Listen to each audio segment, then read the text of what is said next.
सातपूर शहरातील महादेवनगर परिसरातील पवार कुटुंबियांच्या घरावर काल मध्यरात्रीच्या सुमारास काही टवाळखोरांनी दगडफेक करून घराचा दरवाजा तोडण्याचा धक्कादायक प्रकार घडला आहे।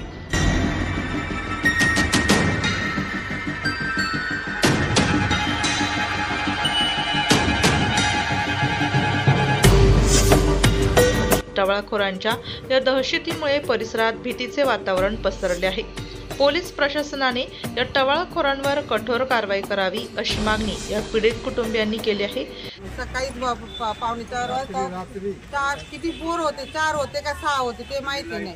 एवढा मोठा दगड माझ्या दरवाजावर टाकल्यानंतर आम्ही उठलो, बघितलं ते पळाले त्याच्यात माझ्या मुलाने 2 धरले, पण एकाने शॉट काढून तो टाकून पळाला तो, पण एक जण धरले होता, एक जण जमाय, पण त्या जमाय त्याच्या दुसरी वेळ आहे आमच्यावर।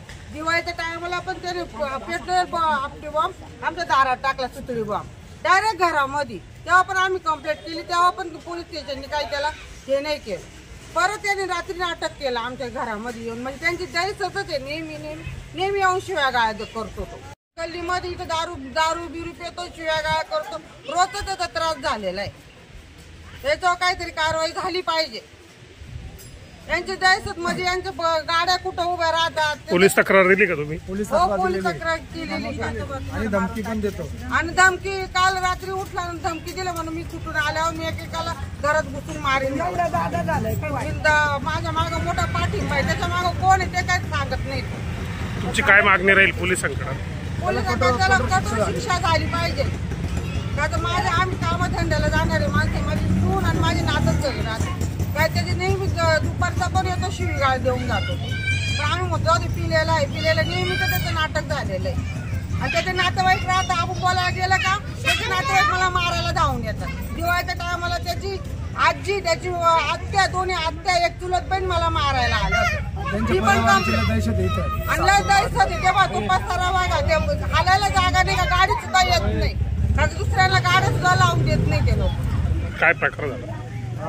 रात्री म्हणजे सकाळचे 3:30 पावणे 4 वाजता आमची पूर्ण फॅमिली झोपलेली असताना तो अतुल धिवरे म्हणून एक मुलगा आहे आणि त्याच्यासोबत 4-5 मुलं पण होती, तर त्याने माझ्या घरावर दगडफेक केली। तर दगडफेक केल्यानंतर आम्ही उठलो सगळे 4 वाजता, तर ते 3-4 पोरं पळत होते आणि माझ्या लहान भावाने त्या अतुल धिवरेला पकडलं, त्याच्यासोबत एक मुलगा पण होता, त्याला पण पकडलं, पण त्याला झटका देऊन हाताला तो पळून गेला। पण अतुल धिवरेला पकडल्यानंतर इथं आणलं त्याला, तर त्याला माझ्या भावाने विचारलं, तू असं काय करतोय? नाही तो म्हणतो, मी भाई आहे एरियातला, इथं आमची दहशत आहे, आमचा भाई आहे। पण मग नेमकं तो कुठल्या नामांकित ग्रुपचा माणूस आहे, पण तो असं बोलून दाखवत नाही। पण मग पोलीस प्रशासनाला आमची एवढीच विनंती आहे का याच्या मागं कोणाचा हात आहे, त्याला विचारा। आणि वारंवार आम्हाला किंवा आमच्या परिवाराला या महादेवाच्या रहिवाशांना त्यांच्यापासून त्रास आहे, आणि या धिवरे फॅमिलीच्या महादेवाडीत खूप मोठी दहशत आहे।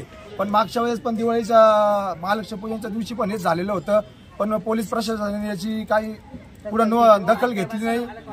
आणि तो राहिला पण इथं नाही, त्याचे फक्त त्याचे आत्या, आजी आणि त्याच्यासोबत फिरणारे पण इथले पण काही गल्लीतले मुलं आहे, बाहेरचे पण आहे, त्यांच्या 10 नंतर कामं चालू होतात, दारू पिऊन लोकांना त्रास देणं किंवा रस्त्यावर कोणी भेटलं त्यांचा मोबाईल हिसकणं, गाड्यांमधलं पेट्रोल चोरणं, घरफोड्या करणं, या सगळ्या त्यांच्या गोष्टी आहेत। पण माझं पोलीस प्रशासनाला एवढीच विनंती आहे का कठोर त्यांना त्यांच्यावर कारवाई झाली पाहिजे। सातपूरवाल्यांनी नाही केली तर आम्ही उद्या सकाळी CP साहेबांकडे जाणार आहे। सदर घटनेची माहिती मिळताच सातपूर पोलिसांनी रात्रीच घटनास्थळावरून एका संशयिताला ताब्यात घेतले असून इतर संशयितांनाही लवकरच ताब्यात घेतले जाईल असा विश्वास व्यक्त केला जात आहे।